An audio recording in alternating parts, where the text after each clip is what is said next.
হুম, এটা কি খাচ্ছি গো? আমাকে ধরার দায়িত্ব তোমার, মানে হাত, আর তোমাকে দেওয়ার দায়িত্ব আমার। তো গাইজ আজকের ভিডিও থেকে আমার ছোট্ট ছোট্ট ভাই বোন ও গুরুজনরা দূরে থাকো, কারণ এই ভিডিওটা একটু অন্যরকম হতে চলেছে। আর আমার মতো যারা প্রাপ্তবয়স্ক তারা কানে হেডফোনটা গুঁজে নিও, আর না হলে কিন্তু বাড়ি থেকে একটু দূরে চলে যাও, কেমন? নাহলে কেস খেয়ে যেতে পারো। তাহলে চলো বন্ধুগণ, বেশি বকবকার না করে দেরি, লাইক কমেন্ট আর সাবস্ক্রাইবারের মাধ্যম দিয়ে ভিডিওটা শুরু করি। अभी मजा आएगा ना भिड़ो।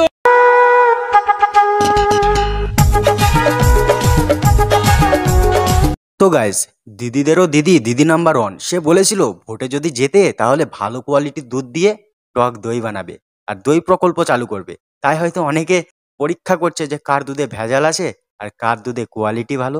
আর এরা তো যেভাবে নাড়ানাড়ি করছে, ঝাঁকাঝাঁকি করছে, মনে হচ্ছে ঘোল হয়ে যাবে। এরা তো কম্পিটিশনে নাম লেখাতে পারবে না। তা বৌদি বলছি, কম্পিটিশনে যদি নাম লেখাতে চাও তাহলে ওটাকে ফ্রিজে রেখে এসো, বুঝলে? মেয়েদের কি দেখলে ছেলেদের খারাপ হয়ে যায়? কমেন্ট করে জানাও বন্ধুরা। কেন গো বৌদি, তোমারটা দেখে কি তোমার না মানে তোমার স্বামীরটা দাঁড়ায় না নাকি? তোমার স্বামীরটা দাঁড়াক বা না দাঁড়াক, তোমার ওই ফোকাস করার খোলা দেখে আমার মনে হয় তোমার বাবারটা নিশ্চয়ই দাঁড়ায়। আর তোমার বাবাকে বিনোদন দেওয়ার জন্য এরকম নোংরামো ভিডিও তোমরা বানাও, তাই না? আমারটা ধরার দায়িত্ব তোমার, মানে হাত, আর তোমাকে দেওয়ার দায়িত্ব আমার, মানে ভালোবাসা। বেলুন নিয়ে খেলার বয়সে যদি হাঙ্গম পেয়ে যায় তাহলে এরকমই অবস্থা হয়। আমি বুঝি না এদের বাড়ির লোকেদের কেন কিছু বলে না, এত নোংরা ভিডিও বানায় তবুও।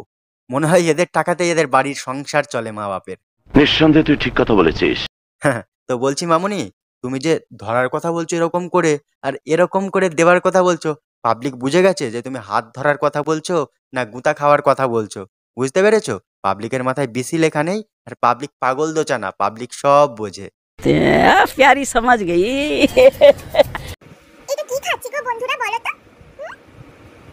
এটা কি খাচ্ছি গো? এটা কি? খাচ্ছ বৌদি, ওটা তো ল্যাংচা। কিন্তু ল্যাংচা তো আমি দেখেছি এতদিন মানুষ কামড়িয়ে কামড়িয়ে খায়, কিন্তু তুমি যে চুষে খাচ্ছ এমন করে মনে হচ্ছে তুমি চোষাতে পিএইচডি করেছো। এই বৌদি ছোটবেলায় পড়াশোনা করেছে কি জানি না, কিন্তু পিএইচডি করেছে চোষাতে। তো চোষাতে অনেক এক্সপিরিয়েন্স। তো বৌদি, শুধু কি ল্যাংচাই চোষো নাকি তুমি, না অন্য কিছুও চোষো? একটু অন্য কিছু চুষে একদিন আমাদের দেখাও নাকি?